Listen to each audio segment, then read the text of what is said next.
누워가서 잘 보지 못하는 그때에 그가 자기 처소에 누웠고 하나님의 등불은 아직 꺼지지 아니하였으며 사무엘은 하나님의 궤에 있는 여호와의 전 안에 누웠더니 여호와께서 사무엘을 부르시는지라 그가 대답하되 내가 여기 있나이다 하고 엘리에게로 달려가서 이르되 당신이 나를 부르셨기로 내가 여기 있나이다 하니 그가 이르되 나는 부르지 아니하였으니 다시 누우라 하는지라 그가 가서 누웠더니 여호와께서 다시 사무엘을 부르시는지라 사무엘이 일어나 엘리에게로 가서 이르되 당신이 나를 부르셨기로 내가 여기 있나이다 하니 그가 대답하되 내 아들아 내가 부르지 아니하였으니 다시 누우라 하니라. 사무엘이 아직 여호와를 알지 못하고 여호와의 말씀도 아직 그에게 나타나지 아니한 때라.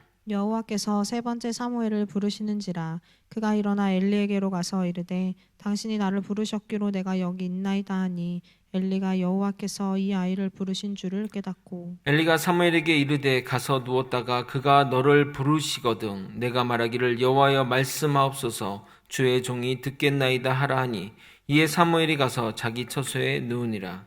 여호와께서 임하여 서서 전과 같이 사무엘아 사무엘아 부르시는지라. 사무엘이 이르되 말씀하옵소서 주의 종이 듣겠나이다 하니. 아멘. 한 세대를 대략적으로 한 25년을 잡습니다. 그래서 인간의 수명이 이제 늘어남에 따라 이것도 좀 변동의 폭이 있을 예정이지만 대략적으로 0세부터 25살까지는 인생의 준비 기간, 또 인생의 어떤 그런 도약을 위한 어떤 준비 기간이라고 할 수 있습니다. 그리고 26세부터 50세까지는 인생의 성숙기 또는 인생의 전성기라고 말할 수 있으며 51세부터 75세까지는 인생의 황혼기라고 말할 수 있습니다. 76세 이후부터는 인생의 정리기라고 또 제가 그냥 그렇게 생각해 봅니다. 곧 100세가 되면 이 기준도 100세 시대가 되면 기준도 좀 확대될 예정이지만 하여튼 이런 기준에 따른다면 여기 계신 여러 청년들과 저는 인생의 전성기를 인생의 성숙기를 살아가고 있습니다. 여러분 중에는 나는 인생의 전성기에 들어섰지만 아무것도 이룬 것도 또 잘하는 것도 없는데 저는 인생의 패배자인가요? 인생의 루저인가요? 라고 말하실 분도 있을 겁니다. 오늘 설교의 주제가 인생의 어떤 성공에 대한 그런 주제가 아니기 때문에 그것에 대해서 깊게 다룰 수는 없지만 성공의 기준을 어디에 두냐에 따라 분명히 다른 결론이 내려질 것이라 생각합니다. 저는 여러분이 믿음으로 굳게 서 있다고 한다면 자신 있게 여러분은 성공한 인생을 살고 있다고 말하고 싶습니다. 최소한 여러분이 예수님을 구주로 고백하고 믿고 있다면 성공할 인생을 살 준비가 다 마쳤다고 저는 생각합니다. 오늘 본문은 인생의 황혼기에 접어든 황혼기에 있는 엘리 대제사장과 이제 인생의 발걸음을 내딛는 사무엘을 교차하여 보여주는데 마치 한편의 어떤 그림, 한편의 어떤 영화의 같은 장면을 매우 서사적으로 그려지고 있습니다. 두 사람의 인생, 이 두 사람의 인생을 결정짓는 중요한 기준이 오늘 본문 가운데 제시될 예정입니다. 그 기준은 제가 여러분들의 살아가는 또 신앙에 살아가는 기준이 되기를 원하기도 합니다. 여러분에게 오늘의 이 말씀이 의미 있고 중요한 메시지가 되기를 예수님의 이름으로 소망합니다. 1절을 한번 같이 읽어보도록 하겠습니다. 1절 읽겠습니다. 아이 사무엘이 엘리 앞에서 여호와를 섬길 때에는 여호와의 말씀이 희귀하여 이상이 흔히 보이지 아니하였더라. 오늘 본문에 아이 사무엘은 엘리 앞에서 여호와를 섬길 때라고 시작합니다.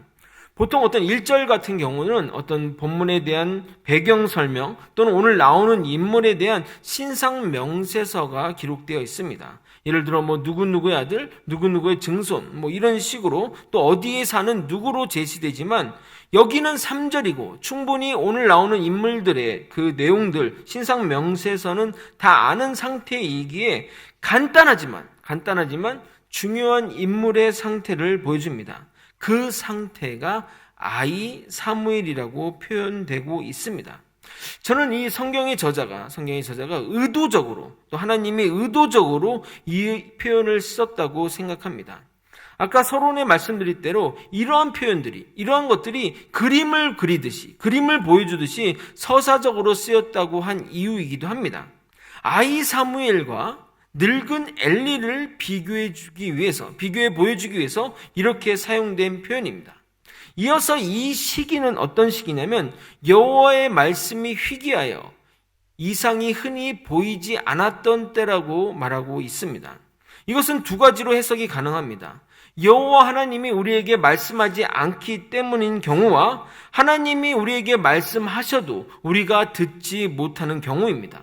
예를 들어 전화 통화가 안 되는 경우는 발신자의 전화기가 문제 있는 경우가 있고 또는 수신자의 전화기가 문제 있는 경우가 있게 됩니다. 그러나 오늘 본문은 수신자의 문제를 은연중에 말하고 있습니다. 영적으로 각성한 때에는, 영적으로 또 민감한 때에는 하나님의 말씀이 또 하나님의 이상들이 활발히 전개가 됩니다. 그러나 하나님의 말씀과 이상이 희귀하다는 것은 이스라엘이 도덕적으로 영적으로 타락하는 것을 말하는 것이며 이것이 또한 이 사사시대의 특징이기도 한 것입니다. 또한 하나님은 이스라엘 백성들의 나아갈 방향들을 이런 말씀과 또 이상을 통해 또는 제사장이나 또 하나님의 택하신 자들을 통해서 말씀하시는데, 그런 것들을 말씀하시는데 영적으로 가장 민감해야 될, 그리고 영적으로 가장 충만하고 영적으로 가장 그 최고의 자리에 있는 엘리 대제사장이 영적으로 무지하고 무능한 상태임을 보여주는 표현이라 할 수 있습니다. 2절을 보게 되면 그런 상태, 그 엘리 대상의 그런 상태를 신체적인 모습을 통해 보여주고 있습니다. 2절을 또 읽겠습니다. 엘리의 눈은 점점 어두워가서 잘 보지 못하는 그때 그가 자기 처소에 누웠고, 성경은 엘리 대제사장의 어떤 이 상태를 눈이 점점 어두워지고 있다고 표현하고 있습니다. 그래서 제가 이런 본문의 표현들을 통해서 매우 서사적으로 그려져 있다고 말한 겁니다. 성경에서 이 눈은 신체적인 건강 상태의 양호함을 표현하는 대표적인 기관임과 동시에 영적인 상태, 그 사람의 어떤 영적인 상태를 표현하는 기관이기도 합니다. 그래서 이삭이 야곱과 에서를 구분 못하는 것을 눈이 어두워 잘 보지 못한다고 표현하는 겁니다. 반면 죽음을 앞둔 이 모세는 눈이 흐리지 않았다고 표현함으로써 육체는 죽음을 앞두고 있지만 영적으로는 하나님께, 영적으로는 정말 충만한 상태임을 이런 식으로 표현하게 됩니다. 신명기 34장 7절입니다. 모세가 죽을 때 나이 120세였으나 그의 눈이 흐리지 아니하였고 기력이 쇠하지 아니하였더라. 거기다가 이 엘리 대상은 자기 처소에 누워 있다고 말하고 있습니다. 이것은 엘리 대상이 영적으로 어두울 뿐만 아니라 영적으로 무기력한 상태임을 보여주고 있습니다. 반면 사무엘은 어디 있습니까? 하나님의 궤가 있는 여호와 전 안에 누워 있는 것을 말하므로 두 사람의 상황, 이 엘리 대상과 아이 사무엘의 상태를 극적으로 보여주고 비교하고 있는 겁니다. 그러므로 이스라엘의 영성을 책임지는, 그래서 가장 영적으로 민감해야 할 그 대제사장 엘리는 영적으로 점점 어두워져 가고 자신이 지켜야 할 이 자리는 아이 사무엘에게 맡기고 자신의 처소에 머물고 있는, 무기력하게 머물고 있는 그 모습을 회화적으로 보여주고 있습니다. 그러니 당연히 하나님의 말씀이 희귀하고 이상이 보이지 않게 되는 겁니다. 3절을 한번 여러분의 목소리로 한번 읽어보도록 하겠습니다. 함께 읽겠습니다. 하나님의 등불은 아직 꺼지지 아니하였으며 사무엘은 하나님의 궤에 있는 여호와의 전 안에 누웠더니. 하나님의 등불이 아직 꺼지지 아니하였으며 라며 이 의미심장한 표현을 쓰고 있습니다. 여러분, 하나님의 등불은 두 가지 의미로 해석이 가능합니다. 첫 번째는 이 성전에 켜는 등불을 말하며, 이 등불은 제사장 그룹이 24시간 365일 꺼지지 않도록 해야 되는 일들이 가장 중요한 임무 중에 하나였습니다. 이스라엘의 어떤 주요 명절 중에 하나가 수전절, 영어로는 하누카 절기가 있습니다. 다니엘서 강의 때 간단히 좀 설명했었는데, 안티오쿠스 에피파네스 4세가 이스라엘을 다스릴 때 폭정과 종교 탄압, 성전 모독을 자행했고 이에 반발하여 마카비 혁명이 일어나게 됩니다. 혁명이 일어나고 또 반발과 여러 가지 그런 싸움 같아 3년이 되던 해에 안티오쿠스 에피파네스 4세가 갑자기 죽게 되자 혁명의 성공과 더불어 성전 회복이 일어나게 됩니다. 성전을 회복이 되면 가장 먼저 해야 될 일이 바로 성전 그 안에 있는 촛대에 불을 켜는 겁니다. 근데 그때 그 초에 켤 수 있는 불의 기름, 그러니까 등불의 기름이 하루치밖에 여유분이 없었습니다. 이 성전의 등불을 켜는 이 기름은 아무 기름이나 쓸 수 없고 거르고 걸려 정결하게 된 기름만 쓸 수 있기 때문에 이렇게 새로 만들려면 8일이나 걸리는, 그래서 8일 이후에 사용이 가능했습니다. 난처한 상황에 빠졌으나 어쩔 수 없이 성전 등불을 켜게 되었는데 그 성전 등불이 기적같이 8일 동안 켜져 있었다고 합니다. 사람들은 이 기적과 더불어 성전 회복을 기념하기 위해 이 절기를 회복이란 의미의 하누카라라는 절기를 만들어 지키게 되었습니다. 이 절기가 보통 12월 중에 있는데 그때 이스라엘에 가게 되면 집집마다 이런 등불을 켜고 그런 전통을 볼 수 있습니다. 크리스마스 기간과 겹쳐 사람들이 여기도 크리스마스를 지키네 라고 하지만 실상은 예수를 탄생을 기념하는 그런 것이 아니라 바로 이 절기, 이 수전절 하누카 절기를 기념하는 겁니다.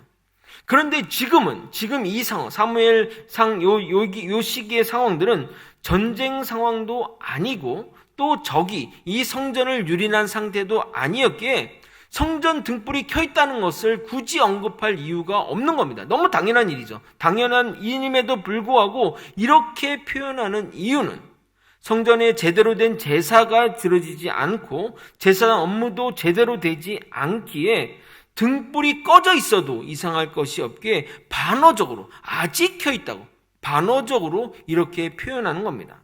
두 번째는 이 하나님의 등불이란 이 표현은 하나님 본인을 의미하며 하나님이 이스라엘에 대한 희망 또는 통치권으로 해석이 가능합니다. 빛으로 오신 예수님은 스스로를 빛이라 명명하시고 또 빛 가운데 거하라고 우리에게 말씀하셨습니다.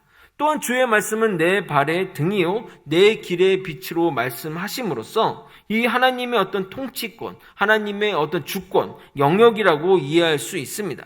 그러므로 등불이 아직 켜 있다는 말은 하나님이 이스라엘에 대한 그 주님의 통치와 간섭을 거두지 않았다는, 희망을 거두지 않았다는 희망적인 표현도 될 수 있는 겁니다.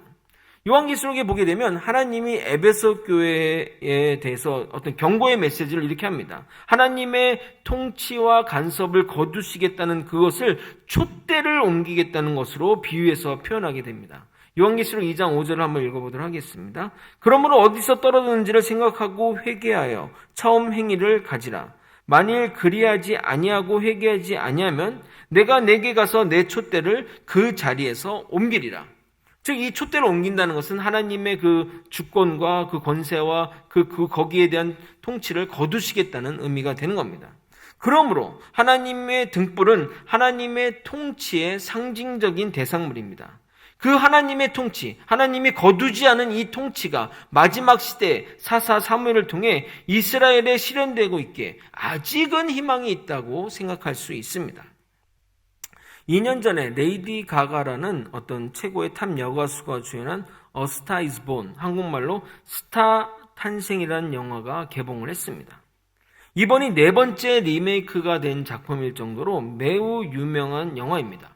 남자 주인공은 당대 최고의 어떤 스타였지만 무명의 신의 여가수와 사랑에 빠지게 되었고 그녀가 성장할 수 있도록 잘 될 수 있도록 무대를 마련해주고 도와주나 정작 본인은 몰락해가는 장면을 그린 영화의 내용입니다. 여자의 주인공은 드디어 최고의 스타의 자리에 등극했음에도 불구하고 변함없이 남자 주인공을 사랑하고 지지하지만 결국 남자 주인공은 부담감을 떨쳐버리지 못하고 극단적인 선택을 하게 되며 아쉬움을 남긴 채 영화는 마무리됩니다.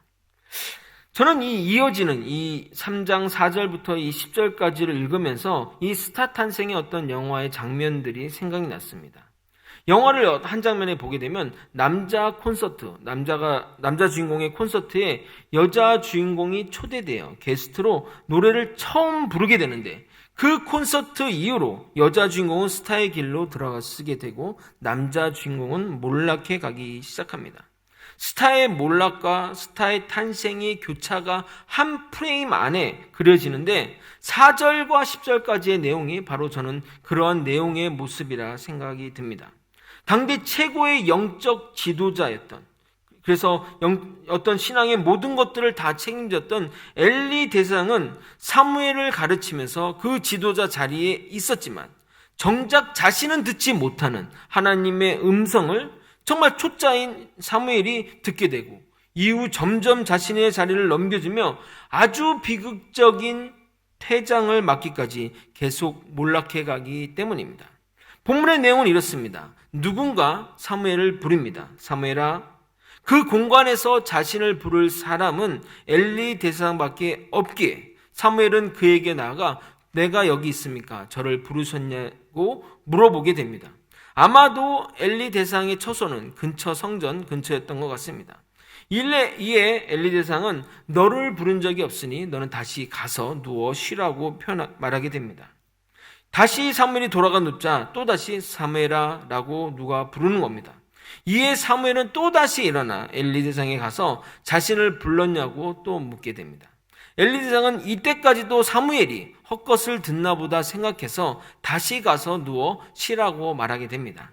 그러나 사무엘을 부르는 소리는 엘리 대상도 아닌 다른 누구도 아닌 바로 하나님이십니다. 그러나 사무엘은 한 번도 하나님의 음성을 듣지 못했고 하나님을 알지 못했기에 그는 그 음성이 하나님의 음성인 줄 몰랐던 겁니다. 7절을 한번 같이 읽어보도록 하겠습니다. 함께 읽겠습니다. 사무엘이 아직 여호와를 알지 못하고 여호와의 말씀도 아직 그에게 나타나지 아니한 때라. 여러분, 여기서 이 사무엘이 아직 여호와를 알지 못한다는 이 말은 지식적으로 모른다는 말이 아니라 체험적으로 알지 못한다는 표현입니다. 사실 많은 기독교인들이 지식적으로 하나님을 알지만 체험적으로 알지 못하는 이들이 많습니다. 점점 세월이 지날수록 점점 그렇게 되는 것 같습니다. 웬 그러지 아십니까? 교회마다 성경 공부나 성경의 어떤 가르침은 풍성한데 기도의 시간이나 자리는 부족하기 때문입니다. 하나님을 느끼고 체험하고 하나님의 음성을 듣기 위해서는 기도 외에는 다른 방법이 있을 수 없습니다. 그런데 그러한 기도의 시간들이 줄어드니 당연히 하나님을 체험적으로 알아가고 경험하는 일들이 줄어들게 되는 겁니다. 그러니까 우리 신앙생활 가운데 가장 부족한 것이 기도 외의 시간들, 기도인데 사람들이 이렇게 생각하는 거야. 아, 기도는 뭐 너무 쉽지. 기도 별 필요 있겠어? 기도는 그냥 앉아서 하면 되는 것 아니야. 라고 생각하기 때문에 오히려 기도에 대해 무관심하고 기도의 자리에 서지 않는다는 겁니다. 그래서 성경 공부를 하게 되면 그렇게 사람들이 몰려들고 저로 듣겠다고 하는데 기도의 자리로 모여주세요 라고 하면 사람들이 오지 않는 겁니다. 한국 기독교가 이렇게 기도의 중요성을 무시하고 그렇게 기도를 하지 않게 되면 정말 엘리 대상의 시절처럼 말씀이 희귀하고 이상이 흔히 보이지 않는 때가 올 것입니다. 아니, 저는 왔다고 생각합니다. 왔고 그 정도가 점점 심해질 것이라 생각합니다. 세 번째, 하나님이 사무엘을 부르자 이번에도 사무엘은 엘리 대상에 나아가 부르셨냐고 물어보자 이제서야 엘리 대제사장도 사태를 파악하게 됩니다. 사무엘을 부르는 이 소리가 사람의 소리가 아닌 하나님의 음성임을 엘리 대상도 깨닫게 된 것입니다. 물론 과거에 엘리 대상도 그런 시절이 있었던 거죠. 그런 하나님의 음성을 듣던 시절이 있었기 때문에 그런 것을 아는 것이겠습니다. 그래서 이렇게 엘리 대상은 사무엘에게 말하게 됩니다. 8절 9절을 함께 읽어보도록 하겠습니다. 함께 읽겠습니다. 여호와께서 세 번째 사무엘을 부르시는지라 그가 일어나 엘리에게로 가서 이르되 당신이 나를 부르셨기로 내가 여기 있나이다 하니 엘리가 여호와께서 이 아이를 부르신 줄을 깨닫고 엘리가 사무엘에게 이르되 가서 누웠다가 그가 너를 부르시거든 내가 말하기를 여호와여 말씀하옵소서 주의 종이 듣겠나이다 하라 하니 이에 사무엘이 가서 자기 처소에 누우니라. 여러분, 여기에 저는 이 오늘 설교의 핵심이 담겨 있다고 생각합니다. 아니, 오늘 설교뿐만 아니라 기독교 신앙의 핵심이 여기 표현 안에 있다고 생각합니다. 엘리 대상은 사무엘에게 누군가 널 부르면 이렇게 답하라고 말합니다. 여호와여 말씀하시면 주의 종이 듣겠나이다 라고 말입니다. 여러분, 이 종은 주인의 말을 들어야 하는 존재입니다. 그러니까 주인의 말을 듣지 않겠다는 건 그냥 나 죽여달라는 얘기입니다. 나는 그냥 목숨 끊겠다는 말과 똑같은 말입니다. 우리와 하나님의 관계는 실질적으로 이러한 관계 속에 있습니다. 하지만 하나님은 우리에게 종으로서의 종속적이고 억압적인 관계를 원하지 않으십니다. 복종해야 되는 상황이지만 하나님은 우리에게 자발적인 순종을 원하시게 됩니다. 여기서 이 듣겠다는 히브리어 샤마흐는 단순히 말을 듣겠다는 의미를 넘어 들은 말씀대로 행동하겠다는 것을 의미하게 됩니다. 즉, 이 말은 하나님의 종으로서 하나님 말씀에 순종하겠다는, 하나님 말씀대로 살겠다는 의미가 담겨있는 표현입니다. 그리고 그 순종의 첫 단추가 뭔지 아십니까? 바로 듣는 것에서 시작이 되는 겁니다. 신도분께 청년부 여러분, 우리가 왜 하나님의 음성을 못 듣는 줄 아십니까? 하나님의 음성을 들으려 하지도 않고 들은 말씀대로 순종하지 않기 때문입니다. 그러니 하나님은, 그러니까 여러분에게 또 저에게도 어떤 분들에게는 하나님이 그냥 추상적인 분이고 지식으로만 존재하는 분이 되는 겁니다. 그러니까 하나님이 추상적이고 지식으로만 존재하다 보니까 이 믿음이라는 것들이 자연스레 믿음이 허상이 되고 교회는 열심히 다니나 왜 다니는지 모른 채 습관에 따라다니며 신앙생활을 하게 되는 것입니다. 그래서 정말 오늘 여러분에게 중요한 신앙생활의 핵심을 알려드리려 하겠습니다. 많은 이들이 이렇게 얘기합니다. 하나님의 음성을 듣고 싶다고 말합니다. 기왕 믿는 것, 제대로 믿었으면 좋겠다고 말합니다. 분명히 하나님은 계신데 나에게는 확실한 사인이 없으니 하나님이 계신지 내 기분에 따라 있는 것 같기도 하고 없는 것 같기도 하여 답답하다고 말합니다. 그래서 하나님의 음성을 듣는 법이라는 책도 있고 또 나름 신앙도서로서 잘 팔리는 책에 속하기도 합니다. 여러분이 관심 있으면 사서 봐도 좋을 것 같지만 저는 오늘 본문 말씀에 따른 하나님의 음성 듣는 법의 기준 또는 특징들을 여러분과 함께 나눠보도록 하겠습니다. 첫 번째로 우리가 하나님의 음성을 듣기 원한다면 신앙 삶의 원칙을 세우고 살아가야 합니다.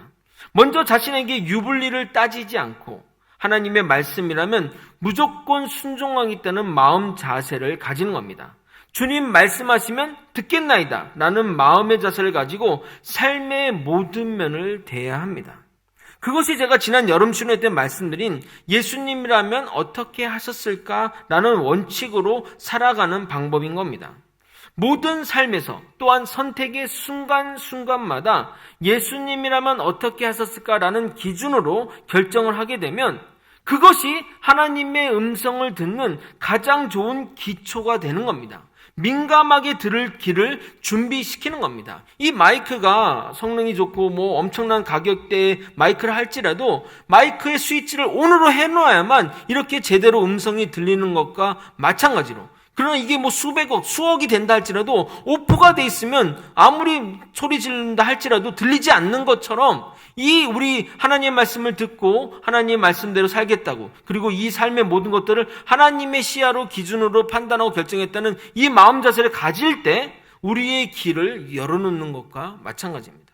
두 번째는 이것이 하나님의 뜻인지 음성인지 아니면 또는 내 생각인지 아닌지에 대해 항상 묻고 따져봐야 되는 겁니다. 그러나 하나님의 뜻인지 아닌지는 시간이 흘러서 그 열매를 보고 판단할 수 있습니다. 즉 결과를 보고 알 수 있다는 말입니다. 선한 결과가 나오게 되면 하나님의 뜻에 따른 것이고 그렇지 않는다고 하면 내 뜻 또는 내 욕심에 따른 것입니다. 물론 가끔 내 뜻대로 했지만 선한 결과가 나오기도 하지만 대체적으로 하나님의 뜻대로 해야만 선한 결과가 나오게 됩니다. 그러면 이렇게 생각할 수 있습니다. 결과가 나올 때까지는 모르는 것 아닌가요? 결과가 나올 때까지 모르니까 그럼 판단할 수 없잖아요 라고 물어볼 수 있습니다. 물론 처음에는 여러분이 그런 혼란과 혼돈이 존재합니다. 그러나 여러분이 점점 시간이 지나고 이런 것들을 자꾸 경험하고 하다 보면 그런 것들을 잘 분별해 낼 수 있습니다. 여러분, 이것은 일상의 일들과 마찬가지입니다. 처음 볼을 만진 사람이 공을 잘 찰 수 있는 것, 잘 다룰 수 없는 것과 마찬가지입니다. 공을 처음 축구공 한번 쳤는데 나는 손흥민처럼 찰 거야 라고 한다는 것은 말이 안 됩니다. 그런데 사람들은 이상하게도 신앙에서는 전문가처럼 실수 없이 하겠다는 생각을 가지는지 모르겠습니다. 그러나 여러분이 시간을 가지고 하나님의 음성을 따르기 위해 노력하고 또 그 결과를 주시하면서 내 마음을 자꾸 살피게 되면, 그리고 성령의 음성들을 잘 살피게 되면 어느새 하나님의 음성을 잘 듣는 사람이 되는 것입니다. 그리고 세 번째, 하나님의 음성을 한 번 듣는 것으로 끝나는 것이 아니라 계속해서 하나님의 음성을 듣고 그 하나님의 그 가이드를 따라 살기를 원한다면 그 들은 말씀을 순종할 때, 그 말씀을 그냥 듣는 거로 끝내지 않고 순종할 때 하나님의 음성이 여러분의 귀에 계속 들리게 된다는 겁니다. 반대의 경우도 동일한 원리입니다. 반대의 경우도 동일한 원리예요. 하나님의 음성을 듣기 싫으면, 듣고 싶지 않으면 순종하지 않으면 됩니다. 한 번, 두 번 주님의 음성을 무시하기 시작하면 그 이후부터는 주님이 말씀하셔도 들리지 않는다는 겁니다. 12절 이후에, 오늘 본문 12절 이후에 본문을 보게 되면 사무엘에게 하시는 하나님의 말씀, 그러니까 사무엘에게 전하는 그 사무엘아 불러서 했던 내용이 뭐냐면 사무엘에 대한 얘기나 사무엘 가족이나 뭐 그런 내용이 아니에요. 엘리 대사장의 운명에 대한 겁니다. 제가 같이 한번 읽어보도록 하겠습니다. 12절부터 14절입니다. 내가 엘리의 집에 대하여 말한 것을 처음부터 끝까지 그날에 그에게 다 이루리라. 내가 그의 집을 영원토록 심판하겠다고 그에게 말한 것은 그가 아는 죄악 때문이니 이는 그가 자기 아들들 저주를 자청하되 금하지 아니하였습니다. 그러므로 내가 엘리의 집에 대하여 맹세하기를 엘리의 집의 죄악은 제물로나 예물로나 영원히 속죄함을 받지 못하리라 하셨느라. 그러니까 이 얘기를 엘리에게 얘기하는 게 아니라 사무엘에게 이야기하는 겁니다. 왜 사무엘에게 하신 줄 아십니까? 엘리 대사에게 이야기해도 듣지 않기 때문입니다. 들을 기도, 들을 능력도 없기 때문입니다. 여러분 스스로를 한번 생각해 보세요. 여러분 눈을 감고 한번 생각해 보십시오. 여러분이 죄를 지을 때 한번 생각해 보십시오. 여러분이 죄의 유혹에 빠졌을 때, 죄를 짓고 싶은 마음이 들 때 마음에 꺼리낌이 전혀 없나요?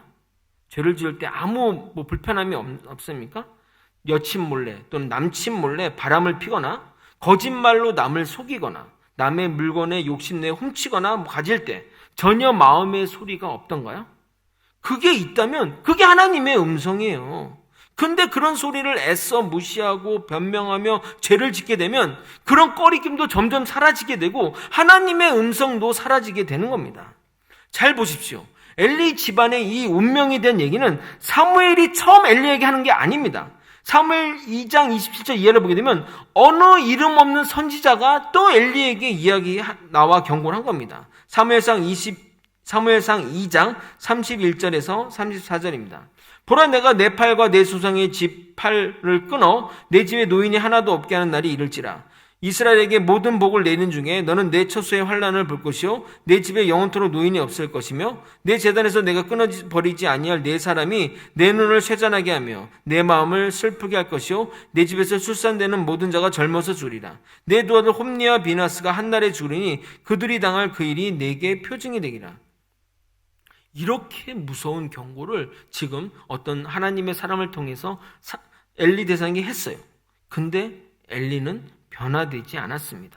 어떠한 조치도 취하지 않았습니다. 사무엘상 3장 13절에 보기는 아들의 죄를 혼을 내되 금하지 않았다고 명확하게 쓰여 있습니다. 13절을 한번 같이 읽어보도록 하겠습니다. 읽겠습니다. 시작. 내가 그의 집을 영원토록 심판하겠다고 그에게 말한 것은 그가 아는 죄악 때문이니 이는 그가 자기의 아들들의 저주를 자청하되 금하지 아니하였음이니라. 자, 여기 보게 되면 그에게 말한 것은, 그러니까 그에게 말하였다는 이 표현이 뭐냐면 이 경고가 엘리 대사에게 처음 했던 게 아니라는 거예요.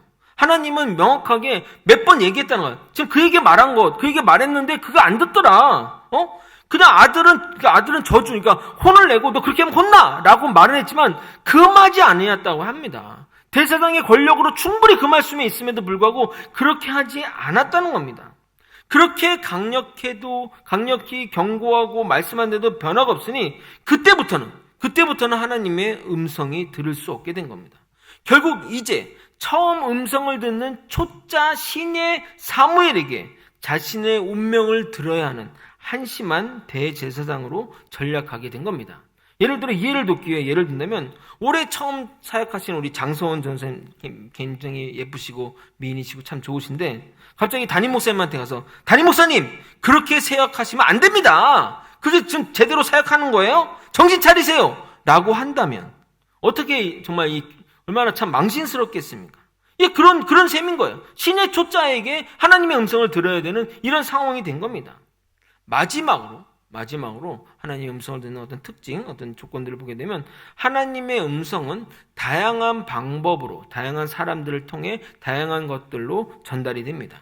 그 중에 자신의 주변 사람이나 믿을 만한 사람을 통해 전달이 됩니다. 가끔은 낯선 사람을 통해서 말씀도 하십니다.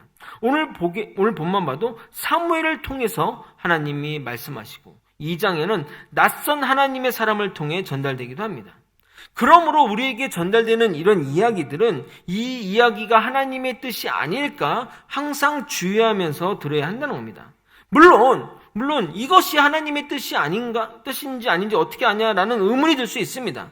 그런데 하나님 분명히 하나님의 음성을 들려줄 때는 반드시 크로스 체크할 수 있도록 여러 번 반복해서 알려주십니다. 엘리만 보더라도 먼저 이스라엘 백성들이 엘리에게 먼저 얘기를 하게 돼요. 사무엘상 2장 23절을 보게 되면 그들에게 이르되 너희가 어째 이런 일을 하느냐 내가 너희 악행을 이 모든 백성에게 듣노라. 먼저 백성들한테 들었던 거야. 그 악행들, 그 어떤 사람들의 얘기, 마음의 소리를 들은 거죠. 이어 낯선 하나님의 사람이 와서 이야기됩니다. 사무엘상 2장 27절 상반절입니다. 하나님의 사람이 엘리에게 와서 그에게 이르되, 그리고 마지막으로 사무엘인 겁니다. 사무엘 3장 18절 상반절입니다. 사무엘이 그것을 그에게 자세히 말하고 조금도 숨기지 아니하니. 아마도 성경엔 다 기록되어 있지 않지만 여러 가지 사인과 징조로 하나님은 엘리에게 경고를 하셨을 겁니다. 그러나 그런 이야기를 엘리는 무시했고 결국 멸망의 길로 가게 된 겁니다. 추후에 이 하나님의 음성이 듣는 법에 대해 좀 더 자세히 살펴보도록 하겠지만 저의 이야기를 하고 설교를 좀 마치도록 하겠습니다. 저에게도 한때 하나님의 음성이 폭풍적으로 몰아칠 때가 있었습니다. 하나님의 큰 은혜를 경험하고 기도 중에 하나님의 말씀에 모두 순종하겠다고 서원을 하게 되었습니다. 그래서 그 당시 저에게 들려오는 이야기 또는 누가 이야기하든 모든 말에 예민하게 반응을 했습니다. 예를 들어 어느 선교사님이 몽골에 사역을 하시는데 차량이 없어 고생한다는 말을 들으면 왜 나에게 이런 이야기를 듣게 하시지? 하나님이 저곳에 내가 차를 보내라는 메시지인가? 라고 생각을 했습니다. 그래서 금액을 말하기는 뭐하지만 정말 차를 살 만큼의 돈을 익명으로 보내기도 했습니다. 교회 또 그 교회 출입구에 장애인 시설이 없어 고생하는 모습을 보면서 왜 나에게 이런 모습을 보이게 하지?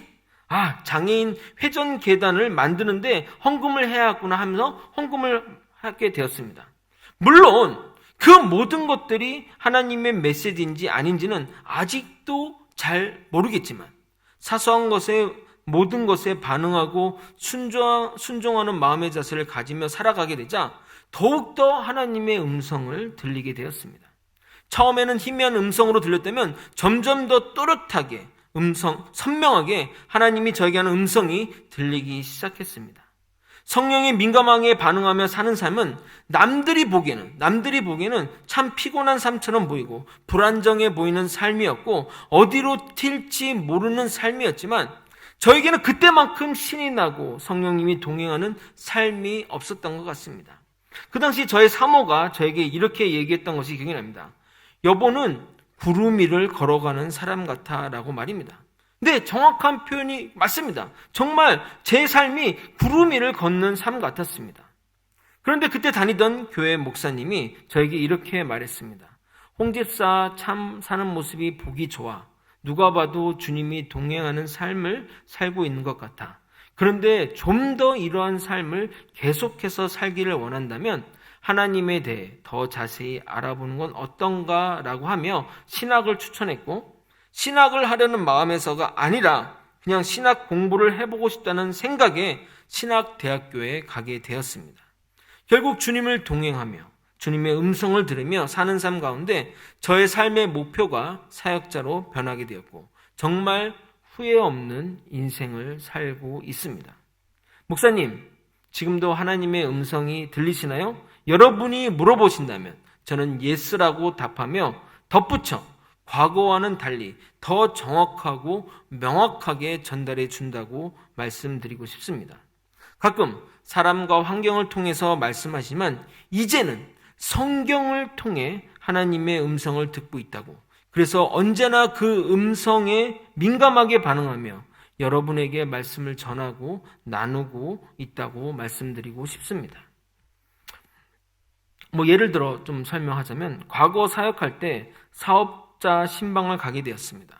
보통 이 사업자 신방을 하게 되면 전하는 메시지가 대부분 이렇습니다. 주님의 은혜로 사업을 번창하게 해주시고 물질의 통로가 되어 이 사업장이 주님의 일에 복되게 사용되는 사업체가 되라고 대부분의 축복의 메시지를 전하는 것이 일반적입니다. 다른 메시지를 전할 이유도 없고 그 메시지가 가장 좋은 메시지입니다. 그런데 그날은 계속해서 마음속에 정직에 대한 메시지를 전하는 부담감을 주었습니다. 처음에는 부정하고 아닐 거야, 그런 메시지를 전할 수 없다고 고개를 저었지만 차를 타고 가는 길에서 듣는 찬양이나 우연히 핸드폰에서 본 뉴스나 모든 것이 정직에 대한 메시지를 전하는 그 마음을 주셨습니다. 그래서 그곳에 가서 이렇게 말씀을 시작했습니다. 정말 사업자 신방에서 전할 수 없는 메시지이고 왜 이런 메시지를 전하게 하는지 모르겠지만 순종하는 마음으로 전하고자 하니 절대 시험 들지 마시고 이 정직의 메시지를 듣기를 원한다고 하며 정직의 메시지를 선포했습니다.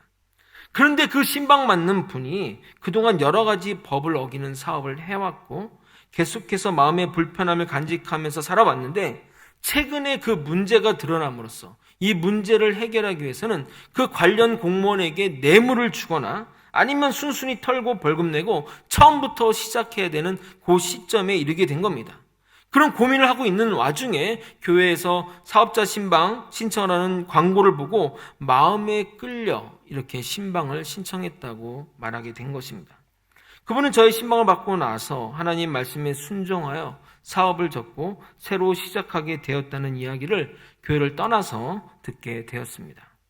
말씀을 정리하겠습니다. 사랑하는 신도본교회 청년부 여러분, 매주 여러분에게 말씀이 전해지다 보니 여러분에게는 또 하나의 말씀 또는 예배를 구성하는 하나의 말씀으로 인식될 수 있지만 저는 여러분의 인생의 중요한 계기가 될 수 있다는 그런 생각으로 말씀을 준비합니다. 누군가에는 이 말씀이 필요하다는 마음으로 또는 지금은 필요하지 않는다 할지라도 언젠가는 이 말씀으로 신앙의 삶을 살아갈 청년들에게 전한다는 마음으로 말씀을 준비하고 전합니다. 그래서 정말 몸은 추석으로 쉬고 있었지만 머리는 항상 이 말씀에 가 있었습니다. 저희 사모들과 애들에게 물어보십시오. 제가 추석 다음날 어디에서 시간을 보냈는지 말입니다. 교회에서 말씀하며 준비했습니다. 절대 제가 대단하다고 말씀드린 것이 결코 아닙니다. 비록 이 말씀은 많지 않은 30명 정도의 청년들이 듣지만 저는 하나님이 저를 통해 이 말씀이 꼭 필요한 사람들에게 전하고자 하신다는 마음으로 순종하며 사역하고 있습니다. 저는 이것이 인생의 전성기를 살아가는 삶의 자세라고 생각합니다. 하나님은 결코 숫자가 중요하지 않습니다.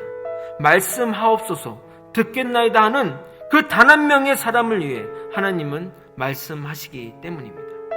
그 하나님은 저에게도 말씀하셨고 이 말씀이 필요한 여러분 각자 한 명 한 명에게도 말씀하실 겁니다. 주님의 음성에 순종하며 나아가는, 그래서 주님의 빛된 삶을 세상에 보여주며 살아가는 저와 여러분이 되시길 예수님의 이름으로 소망합니다. 우리 다 함께 찬양